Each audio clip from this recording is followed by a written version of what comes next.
네, 이번 신년 말씀 사경에는 출애굽기 19장부터 24장까지 말씀을 가지고 우리가 은혜를 나누겠습니다. 작년 고난 주간에 우리가 출애굽기 말씀 사경회를 통해서 1장부터 18장까지 말씀을 나눴습니다. 출애굽기 말씀이 좀 기억나시는 게 있으실까요? 출애굽기 주제 구절이 있죠. 출애굽기 3장 7절로 8절 말씀입니다.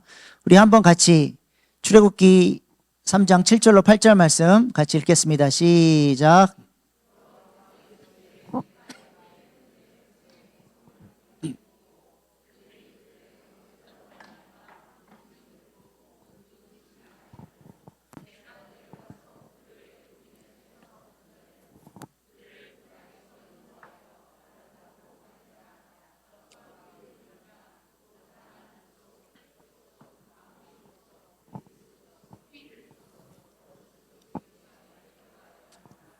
아멘.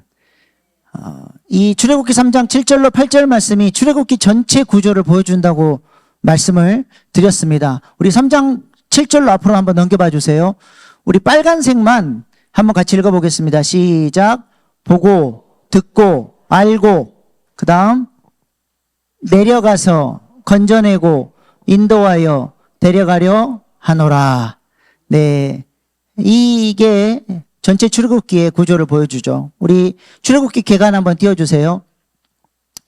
1장, 2장은 하나님께서 이스라엘 백성들의 고통과 부르짖는 소리를 보고 듣고 아셨습니다.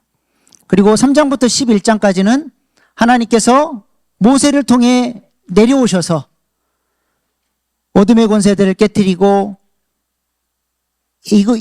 이집트의 모든 우상들을 신들을 깨뜨리고 하나님의 살아계심을 능력을 보여주셨죠. 그리고 12장에서는 하나님께서 그들을 모든 속박에서 건져내 주셨습니다. 뭘로 건져내 주셨죠? 어떤 사건이 있습니까? 12장에서는 유월절 어린 양의 피로 이스라엘 백성들의 모든 육적인 영적인 속박을 풀어주시고 그들을 자유케 하셨습니다. 아까 우리 찬양했죠? 예수 뭐죠? 예수 결박 푸셨도다. 모든 결박 푸셨도다. 나의 결박 푸셨도다. 나는 자유해. 예수 그리스도의 십자가의 보혈의 은혜를 붙드는 사람들은 모든 육적인 영적인 속박에서 자유케 되는 줄로 믿습니다. 하나님께서 이스라엘 백성들을 유월절 어린 양의 피로 그들을 자유케 해주셨습니다. 그리고 13장에서부터 24장까지는 하나님께서 그들을 이제 인도하셔서 어디로 인도해 가셔요? 첫 번째는 광야 훈련으로 해서 이 부분은 인도하여는 두 부분으로 나눠져요. 13장부터 18장까지는 광야 훈련을 통해서 하나님께서 그들을 훈련시키시죠. 그리고 19장에서 24장까지는 그들을 시내산으로 인도하셔서 이제는 하나님이 원하시는 바른 삶을 살아낼 수 있도록 그들에게 말씀을 가르쳐 주시고 그들과 언약을 맺으시죠. 그리고 그들이 이제는 그 말씀 안에서 제사장 나라로 여호와의 군대로 살아갈 수 있도록 하나님께서 그들에게 언약을 맺으십니다. 그리고 25장부터 40장까지는 뭐예요? 성막을 통해서 하나님께서 이제 그들과 함께 사시며 그들을 통치하시며 그들의 진중앙에 하나님이 임재하셔서 하나님 나라를 이루시는 모습을 출애굽기가 보여주고 있습니다. 기억이 나시나요? 한번 해볼까요? 제가 1장, 2장 하면 여러분은 보고 듣고 알고 하시면 됩니다. 1장, 2장 13장에서 11장, 12장 건져내고 13장에서 24장 인도하여 13장에서 18장은 광야 훈련, 19장에서 24장은 시내산 언약, 25장에서 40장은 데려가려 하노라. 반대로 해볼까요? 자, 우리 충분히 할 수 있습니다. 네. 제가 보고 듣고 알고 할게요. 보고 듣고 알고 내려와서 3장에서 11장 건져내고 12장 인도하여 13장에서 24장 광야 훈련은 13장에서 18장 시내산 언약은 19장에서 24장 그 다음 데려가려 하노라 25장에서 40장. 예. 광야 훈련에서 제일 중요한 것은 세 가지였죠. 하나님께서 그들을 홍해를 지나시면서 세 가지를 언약하게 하셨어요. 그게 뭐예요? 초태생을 구별하라, 무교절을 지키라, 구름기둥과 불기둥의 인도를 따르라. 초태생을 구별하라는 것은 성부 하나님을 내 인생의 최우선순위로 모시고 모든 첫 것을 구별하는 삶을 살라는 거예요. 그래서 주일 성수, 하루의 첫 시간, 월삭, 우리의 건강에 11조를 통해서 봉사하고 우리 자녀들을 대신해서 선교사님들을 섬기는 천열매 선교원금을 통해서 우리가 하나님을 왕으로 높이고 하나님의 주권을 인정할 수 있다 그랬죠. 무교절을 통해서는 우리의 죄악들을 거절하고 누룩을 거절하고 예수 그리스도의 은혜로 거룩한 삶을 살아갈 수 있도록 결단하고, 예전은 육체의 소욕을 따라 살았는데 이제는 성령의 인도를 따라 구름기둥과 불기둥의 인도를 따르는 사람이 되겠다고 그들이 홍해를 지나며 세례의 결단을 했죠. 그리고 하나님은 광야에서 실제로 이 세례의 세 가지 결단을 지킬 수 있도록 훈련을 시키셨어요.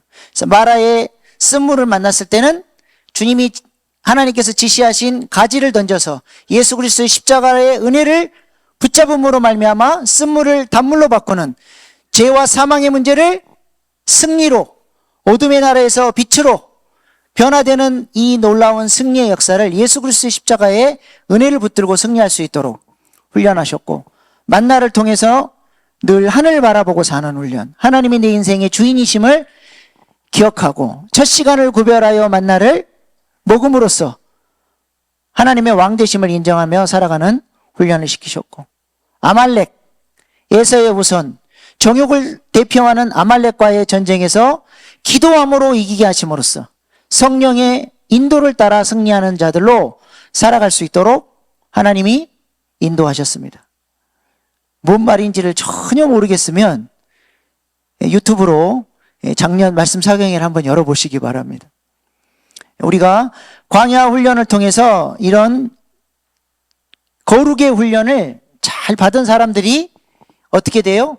모세의 리더십의 한계가 드러났을 때 그것을 비난하고 정죄하고 공동체를 깨트리는 게 아니라 모세의 동역자가 돼서 그 공동체가 더욱 건강한 공동체가 될 수 있도록 세워나가는 모습을 보게 됐습니다. 그리고 하나님은 이제 그들을 시내산으로 인도하셔서 19장부터 24장까지 하나님께서 말씀을 가르쳐 주시고, 하나님 나라의 백성은 이렇게 살아야 된다라고 하는 새 나라의 법도를 가르쳐 주세요. 그리고 그들과 이 말씀을 가지고 언약을 맺으셨죠. 그것이 19장부터 24장까지의 내용입니다. 하나님은 언제나 은혜를 주시면 그 은혜 안에 뭐가 숨겨져 있습니까?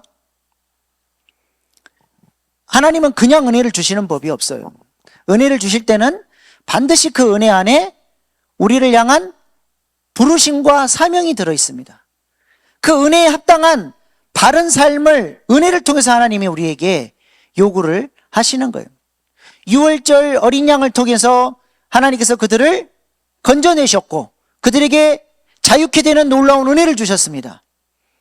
그리고 나서 하나님은 19장부터 24장까지 내가 너희에게 은혜를 주고 내가 너희를 속박에서부터 구원해낸 이유는 너희가 이렇게 살아야 되기 때문에, 너희에게 이런 사명이 있기 때문에, 내가 너희를 제사장 나라로 여호와의 군대로 불렀기 때문에 너희는 이렇게 살아야 된다라고 하는 사명과 그들이 따라야 될 말씀을 우리 하나님이 하시는 것입니다.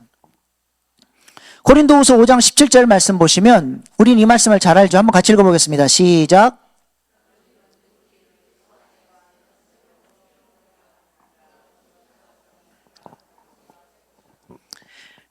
우리가 은혜로 말미암아 그리스도 안에서 새로운 피조물이 됐어요. 하나님이 왜 우리를 은혜로 새로운 피조물로 만드셨습니까? 그 이유가 무엇인가요? 우리는 17절까지는 잘 아는데 18절은 안 봐버려요.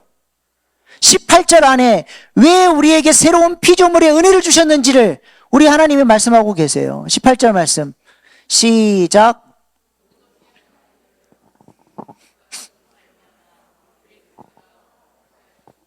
또 우리에게 화목하게 하는 직분을 주셨으니, 우리를 새로운 피조물로 삼아주신 이유는 우리가 화목해 하는 직분을 이루도록 사랑하고 용납하고 공동체가 하나 되어져서 이 공동체가 새언약 시대의 일꾼으로 쓰임받을 수 있도록, 그 일을 위해서 하나님이 우리를 은혜로 불러주셨다라고 하는 것입니다. 은혜 뒤에 숨어있는 우리를 부르시는 사명을 우리가 읽을 수 있어야 됩니다. 빌립보서에서도 사도 바울은 우리가 은혜를 받은 이유를 이렇게 말씀합니다. 빌립보서 1장 19절 시작.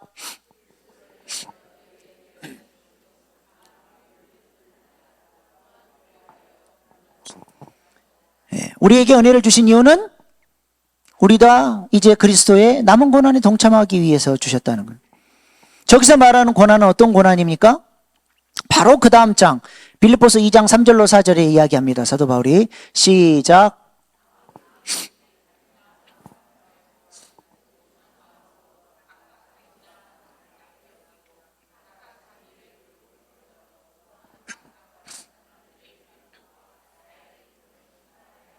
지금 뭘 얘기하고 있어요?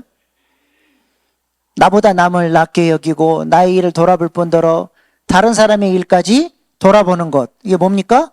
교회 생활을 말하는 거예요. 교회 생활을. 고난에 동참한다는 게 뭐 대단한 것이 아니라 하나님께서 주신 은혜를 가지고 뭐 이런 놈의 교회가 있냐 하면서 짐 싸들고 도망가 버리는 게 아니라, 이 교회 안에 여러 가지 문제가 있고 해결해야 될 문제가 있지만 그것을 내게 보여주신 것은 나로 하여금 그것을 섬기고 기도하라고 불러주신 하나님의 뜻으로 알고 그 고난에 기꺼이 동참하며 기도하고 엎드릴 수 있는 사람, 그 사람이 바로 예수 그리스도의 은혜를 받은 사람이고 그리스도의 고난에 동참하는 사람이라고 하는 것입니다. 그러므로 은혜 안에는 반드시 우리를 향한 부르심이 있는 거예요. 하나님께서 이스라엘 백성들에게 유월절의 은혜를 통해서 그들을 건져주셨죠. 그 유월절 어린 양을 먹은 그 다음날 바로 뭐가 시작이 돼요? 뭐가 시작이 됩니까? 거룩하게 죄를 거절하고 하나님 앞에서 거룩을 결단하는 무교절이 유월절 바로 그 다음날부터 시작이 돼요. 그래서 유월절은 어떻게 지켜야 돼요? 어떻게 지켜야 됩니까? 유월절 어린 양을 급하게 먹어야 돼요. 손에 지팡이를 쥐고 허리에 띠를 띠고 신발을 신고 어린 양을 급하게 먹어야 돼요. 왜요? 그 죄악의 현장, 죄의 종로로 타던 그 애굽을 바로 떠나야 됩니다. 유월절 어린 양을 먹는 순간 우리는 이제 무교절의 삶으로, 거룩한 삶으로, 주님 닮은 삶으로, 주님 부르시는 사명의 길로 바로 떠나야 돼요. 은혜와 함께 하나님이 원하시는 사명과 바른 삶이 있는 것이죠. 하나님께서 시내산에서 이스라엘 백성들에게 5대 제사를 통해서 너희는 나에게 이렇게 제사하라 말씀하셨는데, 그 5대 제사 안에도 은혜와 바른 삶에 대한 부르심이 들어있습니다. 5대 제사가 어떻게 되죠? 속건제, 속죄제, 번제, 소제, 화목제. 속건제, 속죄제는 의무제입니다. 이거 안 드리면 안 되는 제사예요. 반드시 이 제사는 드려야 살아요. 우리의 죄 문제를 용서받는 제사입니다. 그러나 번제, 소제, 화목제는 의무제가 아니에요. 속건제, 속죄제를 통해서 은혜를 받은 사람이 감동을 받고 주님 앞에 헌신하기 위해서 하나님 앞에 드리는 제사가 번제, 소제, 화목제예요. 이 제사는 그래서 하나님 앞에 향기로운 제사가 됩니다. 하나님은 이것을 예물로 받아주셔요. 하나님을 향한 선물로, 헌신으로 받아주십니다. 그러나 속건제, 속죄제는 아무리 드려도 하나님 앞에 향기로운 냄새는 아니에요. 그건 의무제죠. 근데 제사를 드릴 때 속건제, 속죄제가 단독적으로 드려지지 않습니다. 항상 하나님은 제사를 드릴 때 속건제와 함께 소제를 드리라고 말씀하시고 속죄제와 함께 번제를 드리라 말씀하십니다. 뭘 의미하는 거예요? 우리의 죄를 용서해 주시는 은혜와 함께 동시에 그 은혜 가운데 담겨 있는 하나님을 향한 헌신, 바른 삶, 하나님 앞에 향기로운 제사가 되는 냄새의 삶으로 우리가 나아가야 하는 거예요. 그래서 언제나 이 둘이 의무제와 예물이 짝을 이룹니다. 우리 주님께서는 이 예물을 드릴 때 이렇게 하라고 말씀하셨어요. 마태복음 5장 23절 24절 시작.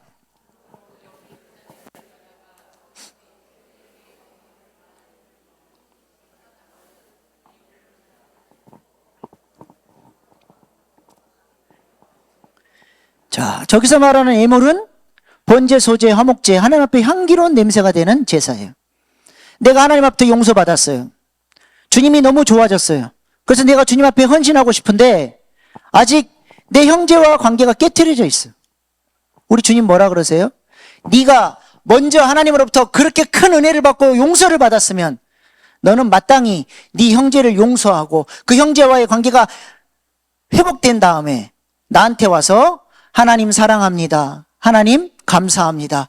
예물을 드릴 때 하나님이 향기로운 냄새로 받아주신다는 거예요.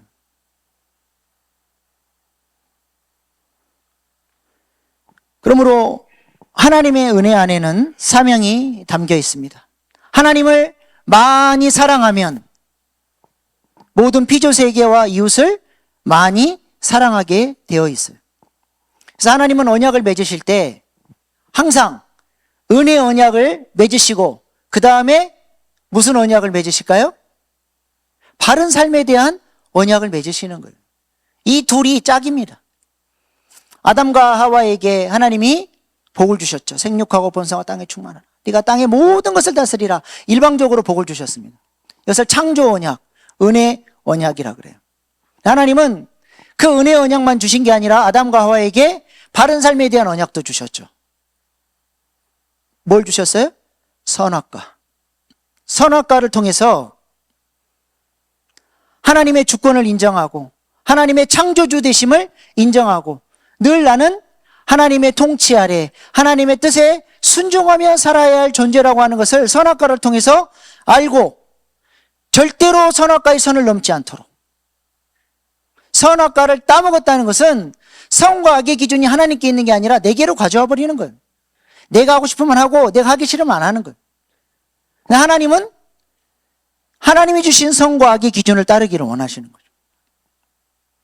아브라함에게도 하나님이 은혜를 주셨죠. 아브라함을 갈대아 우르에서 건져내어 약속의 땅으로 넣은 다음에 내가 너로 큰 민족을 이루게 하겠다. 네가 밟고 있는 이 땅을 주겠다. 은혜 언약을 허락해 주셨죠. 그리고 나서 하나님은 아브라함에게 뭘 또 요구하셨습니까? 바른 삶을 요구하셨죠. 너는 내 앞에서 행하여 완전하라 하시면서 할례를 명하셨어요. 할례 언약. 할례가 뭐예요? 아브라함이 하나님보다 더 의지했던 그것 잘라내는 거예요. 하나님을 내 생의 최고의 우선순위로 높이고 하나님만 의지하고 살아가는 인생이 되겠다라고. 다른 모든 의지하는 것들은 다 잘라내겠다라고 하나님 앞에 약속하는 것이 할례 언약이죠. 이스라엘 백성들도 마찬가지죠. 유월절을 통해서 하나님은 그들을 자녀 삼으시고 은혜 언약을 베풀어 주셨습니다.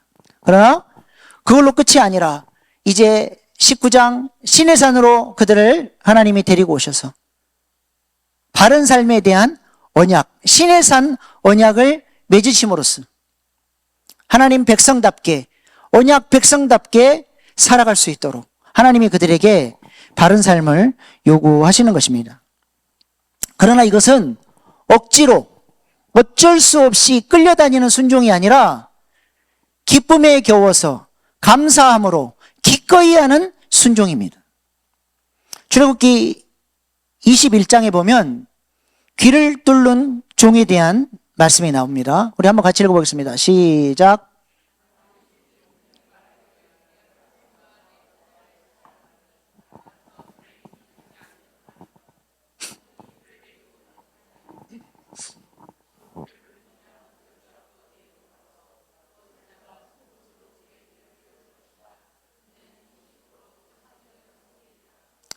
네, 이스라엘 백성들은 빚을 졌거나 도둑질을 해서 잡혔는데 그것을 갚을 길이 없거나 너무 가난해서 먹고 살 게 없으면 자신이 자원해서 종이 될 수 있었어요. 근데 종이 되면 평생 종이 아니라 6년간만 종살이를 하는 거예요. 그리고 7년째가 되면 그냥 자유롭게 해방이 됩니다. 근데 종살이 하는 기간 동안에 주인이 데리고 있는 여종과 내가 사랑을 해서 결혼을 했어요. 나는 이제 7년째가 되면 자유인이 돼서 나는 빠져나갈 수 있지만 우리 처자식은 그 집의 종으로 그대로 남아 있어야 돼요.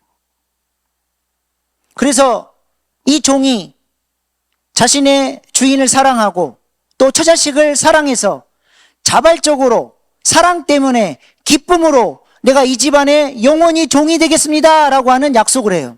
그게 뭐냐? 재판장 앞에서 그 집 문설주에다 대고 귀를 뚫습니다. 귀걸이가 뭔 줄 아세요? 나는 노예입니다 그런 뜻이에요. 여러분들 지금 귀걸이 많이 하고 계시죠? 나는 종입니다 그런 뜻이에요. 내가 사랑하는 사람에게 내가 평생 당신만을 사랑하고 당신의 말에 귀를 기울이고 내가 당신을 섬기며 살겠습니다 그런 뜻입니다. 그래서 제가 제 아내와 연애하고 첫 번째로 사준 선물이 뭔지 아세요? 귀걸이에요. 너는 나한테 잡혔다. 서로 섬기면서 서로의 말에 귀 기울이면서 서로 평생 섬기며 사십시다. 그런 의미로 제가 귀걸이를 선물로 했어요. 제사장들도 영적인 귀걸이를 합니다. 제사장 위임식 때 귀에다가 피를 발라요. 무슨 뜻이겠어요? 내 평생에 주의 음성을 따르는 종이 되겠습니다. 다음에 위임식 할 때 진짜 귀에다 피를 발라야 되나? 자발적으로 기쁨에 겨워서 종이 되겠다고 하는 거예요. 주님 말씀하시면 내가 나아가고 주님 뜻이 아니면 내가 멈춰서겠다라고 하는 것이죠. 그것이 하나님 앞에 바른 삶에 대한 언약이고 신의 산 언약입니다. 이런 사람들을 하나님은 사랑하시고 이런 사람들을 통해서 하나님은 일을 하시는 거예요. 세상적으로 가진 것 없고 내세울 것 없어도 하나님이 보실 때 이렇게 하나님으로부터 은혜를 많이 받고 그 은혜 때문에 하나님 앞에 향기로운 제사에 헌신을 드리며 주님께서 말씀하시는 그 길로 가려고 하는 사람들, 하나님은 그들을 너무 귀한 사람으로 보시는 것입니다. 예수님이 산상수훈을 전하시면서 제자들에게 뭐라고 말씀하셨어요? 너희가 세상의 빛과 소금이다. 다시 말해서 너희가 이 세상의 희망이라는 거예요. 권력 있는 사람, 돈 있는 사람, 그런 사람들이 세상의 희망이 아니라 배도 버리고 모든 것을 버리고 주님을 따르기 위해서 온전히 헌신하며 주님께서 주신 은혜의 감격을 가지고 주님을 따르며 십자가의 길로 나아가는 제자들을 향해서 너희가 세상의 소금이요 빛이다. 내가 너희를 통해서 하나님 나라를 이루어갈 것이다. 말씀하신 것입니다. 오늘 본문 5절 6절 말씀도 보시기 바랍니다. 6월절 어린 양의 은혜를 경험하고 이제 기쁜 마음으로 주님과 언약을 맺고 제사장 나라로 여호와의 군대로 살아가겠다고 하나님 앞에 결단하고 있는 이 이스라엘 백성들을 향해서 우리 하나님이 뭐라고 말씀하십니까? 19장 5절로 6절 시작.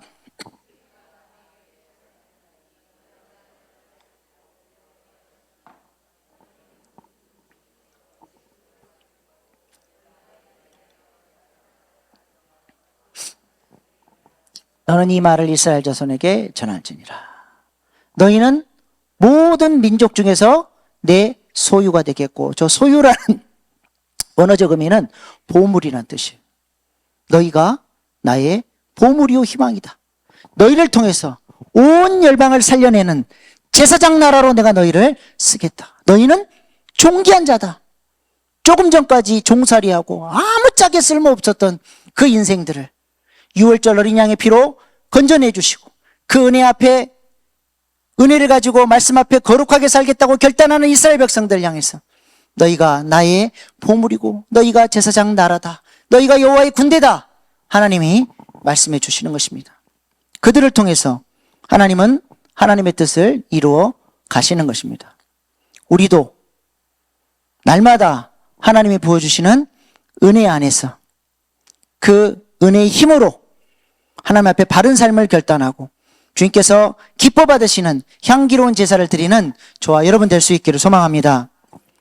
그러나 안타깝게도 역사적으로 보면 이 은혜와 바른 삶이 항상 조화를 이루지 못해서 언제나 문제가 있었습니다. 이스라엘 백성들이 가나안 땅에 들어갔을 때 그들이 하나님께서 부르신 대로 바른 삶을 살아내면서 제사장 나라로서의 사명을 감당했습니까? 사사시대를 지나며 그들은 계속적으로 우상 숭배하고 바른 삶과 멀리 하나님이 원하시지 않는 악한 길로만 행했습니다. 다윗 왕 이후에 분열 왕국 시대에는 어떠했습니까? 그들은 늘 은혜만 노래를 했어요. 다윗 언약, 하나님께서 다윗의 왕위를 영원토록 지켜주시겠다고 했던 그 은혜의 언약만 붙들고 우리는 선택받은 민족이요 하나님께서 지켜주신다고 하셨던 민족이니 우리는 절대로 망하지 않을 것이다. 그렇게 노래하면서 계속 악한 길로 행하고 우상 숭배하며 잘못된 길로 갔습니다.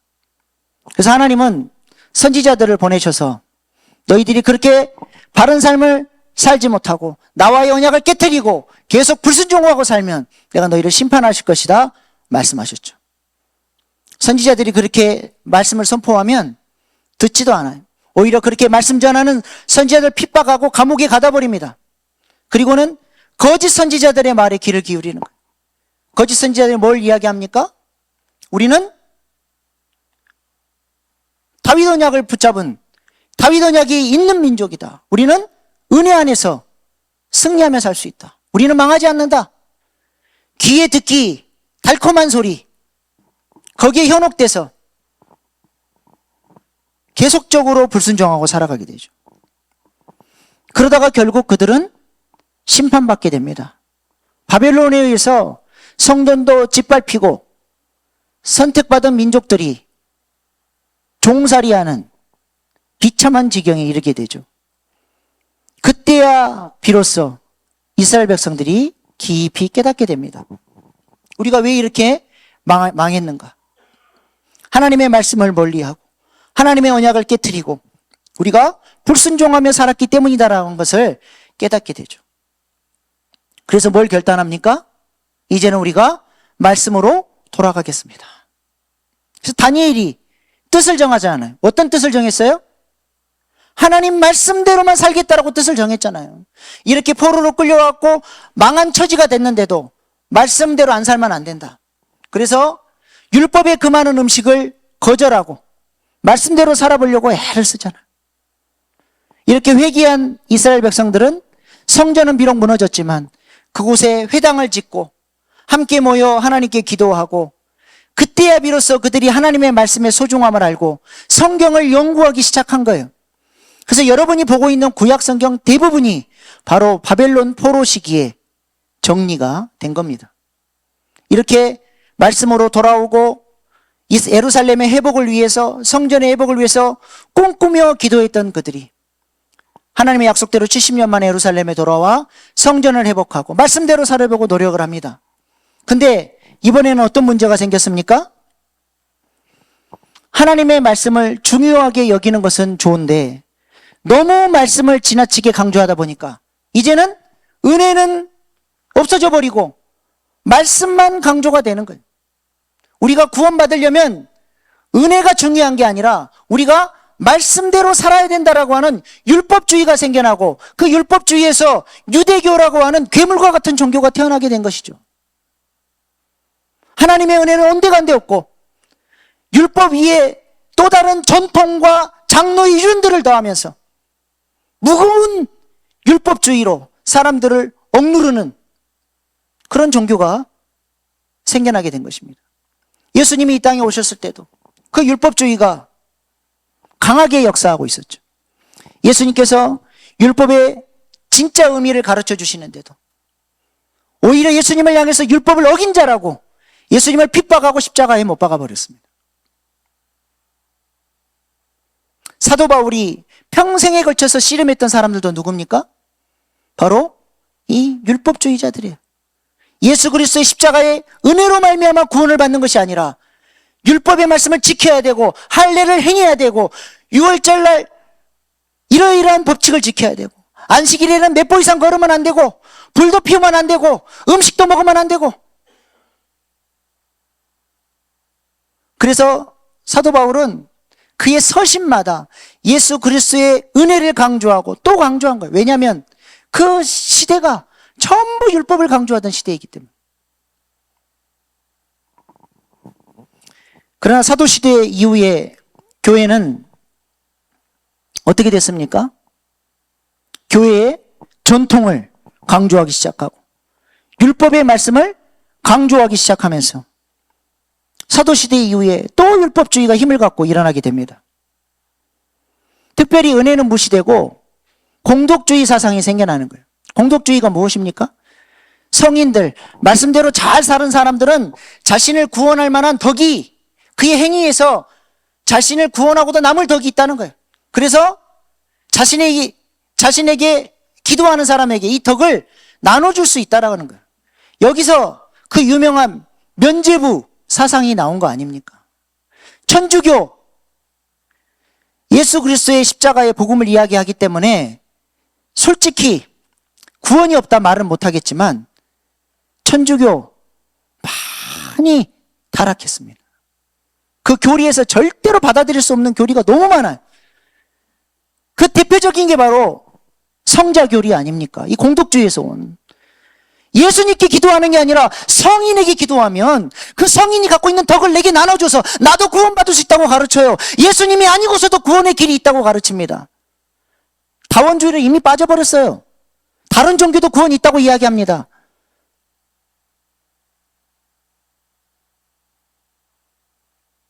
면죄부를 팔면서 돈을 얻기 위해서 성경에도 없는 연옥사상을 가르치며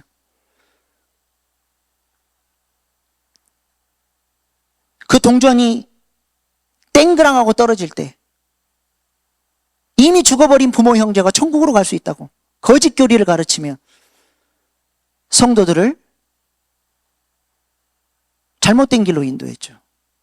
그래서 하나님께서 누구를 일으켜 세워주셨습니까? 종교개혁자들을 일으켜 세워주셨죠. 루터나 칼빈이나 쯔빙글리나 멜랑이톤이나 이런 종교개혁자들을 하나님께서 세워주셔서 잘못된 전통주의와 율법주의에 빠져있는 교회를 은혜 가운데로 나아가도록 하나님께서 역사해 주셨습니다. 종교개혁 5대 강령이 무엇입니까? 오직 성경, 오직 예수, 오직 은혜, 오직 믿음, 오직 하나님께 영광입니다.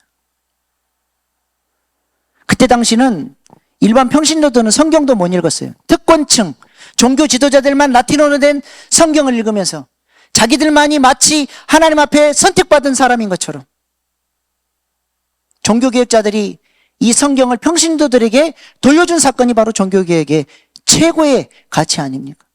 그들이 읽을 수 있는 언어로 번역을 해서 성경을 평신도들도 읽고 하나님의 뜻을 알 수 있도록 했다는 거예요. 마치 종교 지도자들을 통해야만 하나님을 만나는 것처럼 지금도 그거 하잖아요. 신부님께. 그거 뭐라 그래요, 그거? 예? 고해성사 하잖아요. 신부님을 통해야만 용서받는 죄가 있다는 거예요.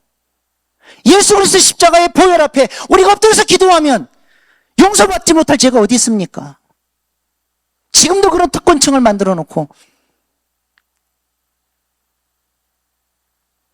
종교개혁자들이 또 한 가지 한 게 뭐냐면 만인 제사장이에요.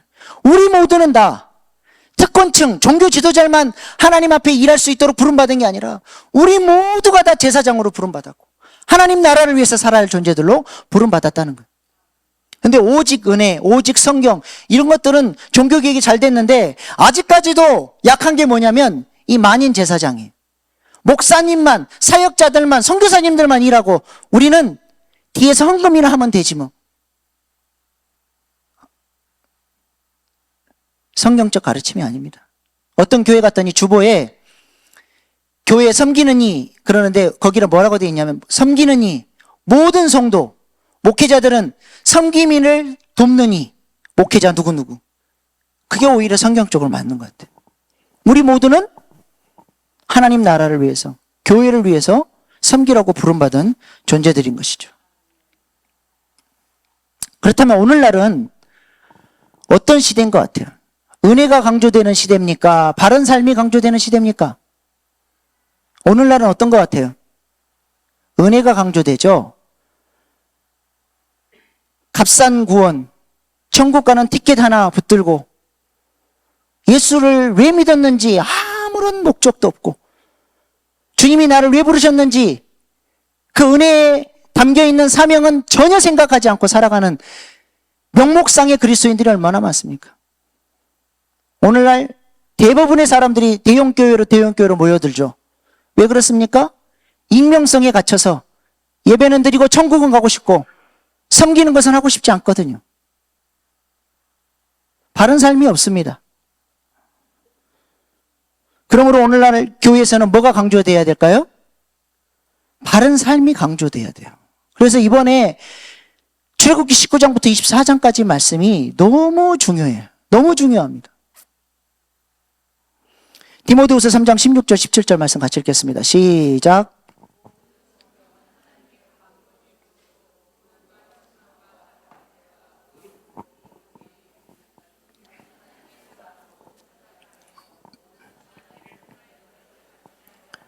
하나님의 말씀은 우리를 교훈하고 책망하고 바르게 살도록 우리를 인도하십니다. 그러므로 말씀을 통해서 가끔씩은 싫어도 책망하는 소리도 들을 줄 알아야 돼요. 말씀 듣고 깨트려지고 회개할 줄도 알아야 됩니다. 저도 설교를 좀 세게 한 날은 제가 그렇게 마음이 강한 사람이 아니에요. 얼마나 열인지 좀 세게 설교한 날은 저녁에 주일날 저녁에 가서 끙끙 앓습니다. 아이고 안 그래도 우리 교인들 힘들게 사는데 너무 몰아친 거 아닌가. 그래도 성경에서 이야기하는 것은 바르게 가르쳐야 될 거 아닙니까? 교인들 눈치 보면서 오냐 아이고 잘한다 그런 교회는 좋은 교회 아니에요. 바른 말씀을 통해서 우리가 어떤 삶의 방향성을 가져야 되는지 가르치고 배우고 깨트려지고 선한 일을 행할 능력을 가져가는 교회가 좋은 교회인 줄로 믿습니다. 이런 바른 삶이 있을 때 우리는 하나님과 올바른 언약 관계 속에서 하나님이 주시는 언약적 축복을 누리며 살게 되는 거예요. 오늘 본문 5절 6절 말씀 다시 보시겠습니다. 시작. 세계가 다 내게 속하였나니 너희가 내 말을 잘 듣고 내 언약을 지키면 우리가 제사장 나라로서의 사명을 감당하며 살 수 있는 복을 누리게 된다는 거예요. 언약은 쌍방관계입니다. 갑과 을이 있어요.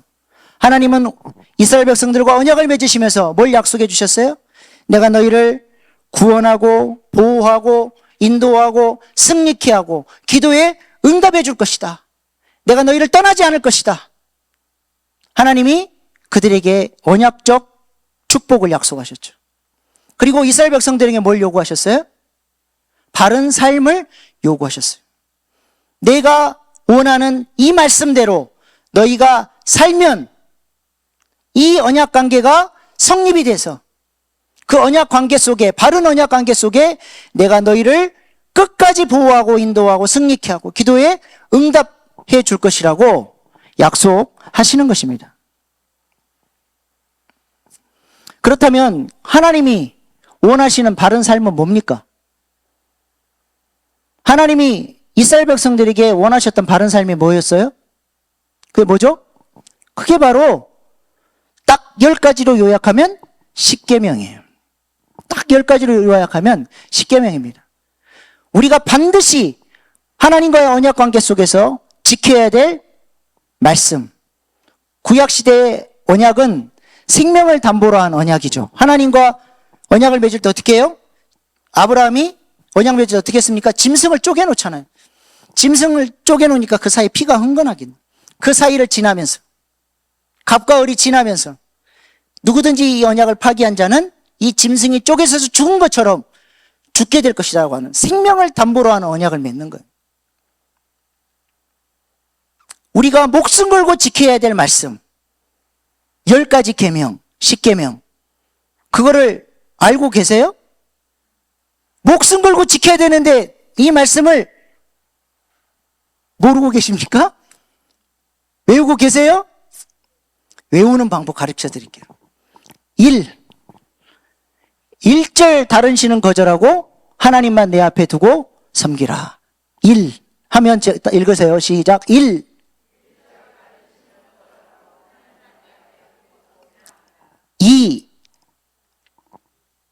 2 넘겨주세요. 없어요? 헐, 이 중요한 말씀을 쏙 빼먹어 버렸네. 2는 뭐냐? 이상한 우상을 만들거나 숭배하지 마라. 시작. 이상한 우상을 만들거나 숭배하지 마라.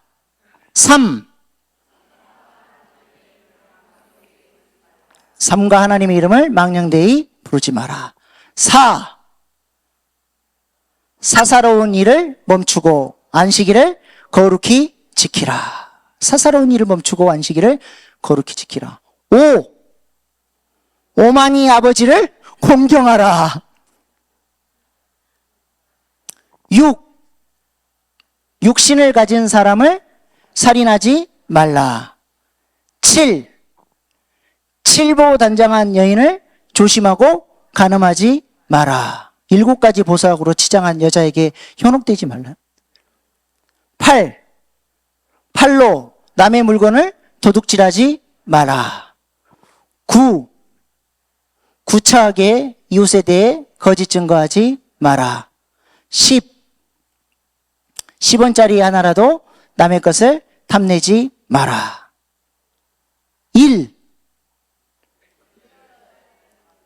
1절 다른 신은 거절하고 하나님만 내 앞에 두라.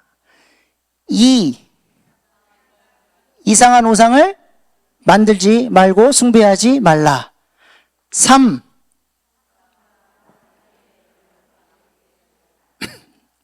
4 사사로운 일은 멈추고 안식일을 거룩히 지키라. 5 오만이 아버지를 공경하라. 6 육신을 가진 사람을 살인하지 말라. 7 칠보단장한 여인을 조심하고 간음하지 마라. 8 팔로 남의 물건을 도둑질하지 말라. 9 구차하게 이웃에 대해 하지 마라. 10원짜리 하나라도 남의 것을 탐내지 마라. 네. 이 10계명 이것을 2가지로 요약하면 어떻게 돼요? 1계명부터 4계명까지는 하나님 사랑, 5계명부터 10계명까지는 이웃 사랑이 되는 것이요. 우리 예수님께서도 이렇게 2가지로 요약을 해주셨죠. 마태복음 22장 37절로 40절 시작.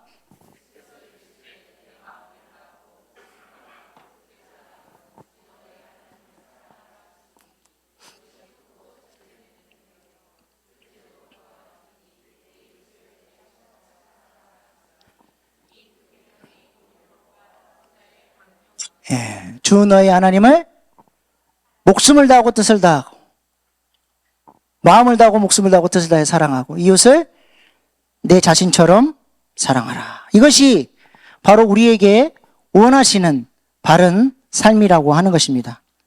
그런데 문제는 우리 힘으로 바른 삶을 살아낼 수 있습니까? 여러분이 진짜 마음을 다하고 목숨을 다하고 뜻을 다해 하나님을 사랑하십니까? 여러분의 이웃을 내 자신처럼 사랑하십니까? 아멘 할 수 있어요? 그래서 사도 바울은 로마서 7장 19절에 이렇게 고백합니다. 내가 로마서 7장 19절 없어요? 네. 내가 원하는 바 선은 행하지 아니하고 도리어 원하지 않은 바 악을 행하는도다. 나는 주님 뜻대로 바른 삶을 살고 싶은데 내 안에 있는 악이, 죄성이 계속해서 나를 악으로 끌고 간다는 거예요. 그래서 그가 내린 결론이 무엇입니까? 로마서 7장 24절. 없어요? 오라 나는 공고한 사람이로다. 이 사망의 몸에서 누가 나를 건져내랴. 오라 나는 공고한 사람이로다. 무슨 말입니까? 내게 희망이 있다 없다? 없다. 내 힘으로 절대로 주님이 원하시는 바른 삶을 살아낼 수 없다. 그러니까 누가를 찾아요. 그 누가가 누굽니까? 로마서 8장에서 생명의 성령의 법, 죄와 사망의 법을 깨트리는 생명의 성령의 법을 의지했을 때 내가 승리할 수 있다라고 하는 것이죠. 구약은 다 실패했어요. 왜냐하면 마음속에 성령님이 안 계시기 때문에.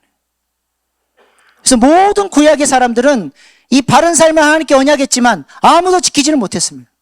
그래서 하나님이 새 언약을 만들어 주셨죠. 예레미야 31장 31절 33절. 예레미야 31장 31절 33절. 없어요? 있어요? 네, 같이 읽겠습니다. 시작.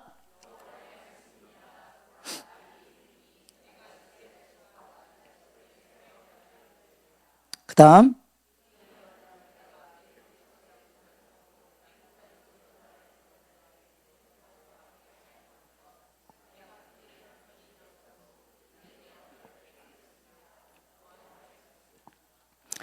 하나님께서 새 언약을 주셨는데 그 핵심이 뭡니까? 마음속에 뭘 넣어주시는 거예요? 성령을 넣어주시는 거예요. 성령을 넣어주시면 그 성령이 우리 안에 어떤 일을 이루십니까? 로마서 5장 5절 시작. 로마서 5장 5절 시작.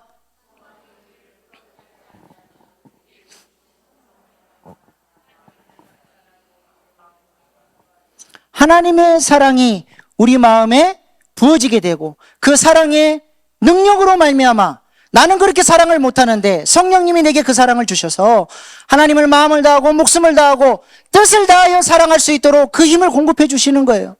내 이웃을 내 몸처럼 사랑할 수 있도록 성령님께서 그 사랑을 부어주시는 것입니다. 이 말씀을 믿으십니까? 하나님은 성령을 통해서 우리에게 바로 그런 삶을 기대하시는 거예요. 성령으로 말미암아 너희는 그런 삶을 살 수 있다. 원수마저도 사랑할 수 있다라고 주님이 말씀하시는 것이죠. 내 힘으로는 안 되지만 내가 성령에 사로잡힐 때, 성령의 능력이 나를 붙잡아 주실 때 우리 안에 그런 바른 삶의 열매가 나온다라고 하는 것입니다.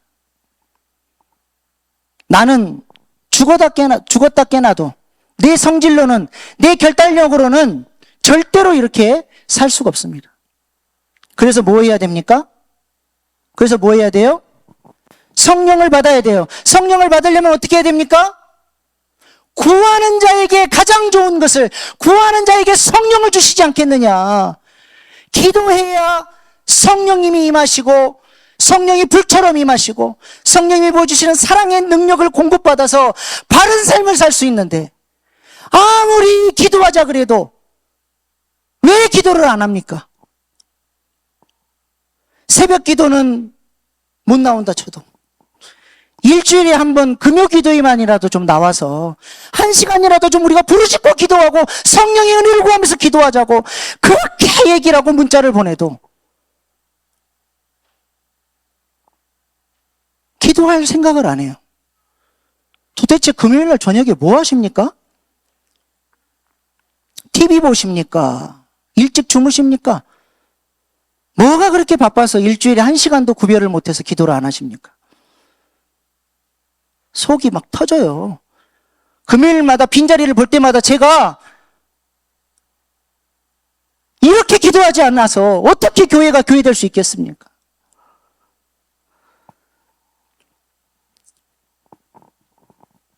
기도해야 성령님이 내 안에 아버지의 사랑을 부어주시고 그 사랑의 능력으로 우리가 바른 삶을 살 수 있는 것입니다. 기도하지 않으면 우리는 회개할 수 없습니다. 기도하지 않으면 죄를 이길 수 없습니다. 기도하지 않으면 거룩한 삶을 살 수 없습니다. 기도하지 않으면 교회를 사랑으로 섬길 수가 없습니다. 기도하지 않으면 결코 우리가 주님이 원하시는 바른 삶을 살아갈 수가 없습니다. 그런데도 기도하지 않아요. 기도하지 않으면서 거룩한 채 합니다. 기도하지 않아서 정욕을 따라 살면서도 교회 와서는 신실한 척합니다. 하루 종일 언행심사, 죄짓고 살면서도 하나님 앞에 무릎 꿇고 통곡하며 회개하는 것을 우습게 여깁니다. 우리 주님께 기도할 때 가장 좋은 것 주신다. 우리 하나님 말씀하십니다. 든든한 직장이 있어서 먹고 살만하니까 기도하지 않습니까? 몸이 건강해서 기도 안 해도 걱정이 없으십니까? 죄송하지만 신앙생활에 기도가 빠지면 빈 깡통입니다. 아무런 능력이 없어요. 영적 존재이신 하나님을 만나는 것이 신앙생활인데 기도하지 않는 사람이 어떻게 영적 세계를 알겠습니까? 20년, 30년 신앙생활에서도 기도가 없으니까 영적 성장이 없어요. 영적인 세계를 몰라요. 교회가 뭔지 모릅니다. 교회 직분을 무슨 계급이나 얻는 것으로 생각을 하는 것이죠. 영적 전쟁하면 어둠의 권세와 싸워 이기기 위해서 기도하고 영적 전쟁을 치러야 되는데 내부 총질이나 하고 서로 죽이겠다고. 우리 주님이 교회의 이런 모습을 보시면 통곡하시는 거죠.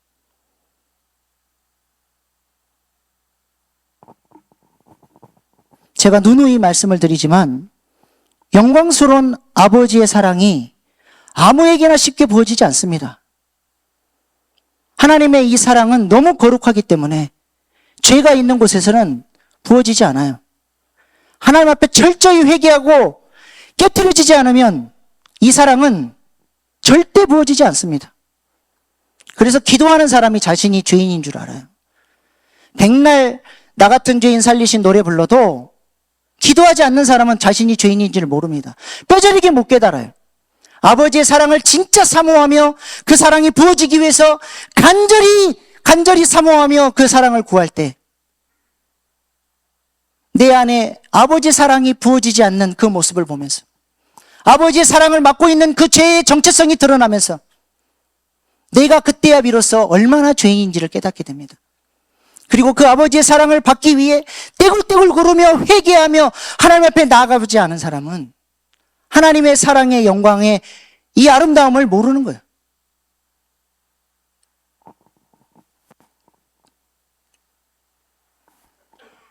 신령한 교통을 누리며 사는 것이 얼마나 영광스러운 것인지 기도하는 사람이 알게 된다는 것입니다. 이 사랑을 사모하며 기도할 수 있기를 소망합니다. 이 사랑으로 채워지기 위해서 기도할 수 있기를 소망합니다. 그래야 우리가 주님이 원하시는 바른 삶을 내어놓을 수 있고 그 바른 삶으로 말미암아 하나님께서 약속하신 언약적 축복을 누리며 살게 되는 거예요. 찬송가 453장의 가사처럼 아버지의 사랑이 우리의 평생의 기도 제목이 되고 소원될 수 있기를 바랍니다. 453장에 어떤 가사 있습니까? 예수도 알기 원하네. 크고도 넓은 은혜와 대속해 주신 사랑을 간절히 알기 원하네. 같이 하겠습니다. 내 평생의 소원, 내 평생의 소원, 내 평생의 소원, 대속해 주신 사랑을 간절히 알기 원. 내 평생의 소원, 내 평생의 소원, 내 평생의 소원, 대속해 주신 사랑을 간절히 알기 원하네. 우리가 이렇게 사랑을 사모하며 기도하기 시작했을 때 우리의 죄가 깨트려지고 하나님께서 우리에게 사랑을 충만하게 부어주셔서 하나님 앞에 향기로운 냄새를 드리는 아름다운 바른 삶으로 하나님 앞에 열매를 내어드리게 되리라 믿습니다.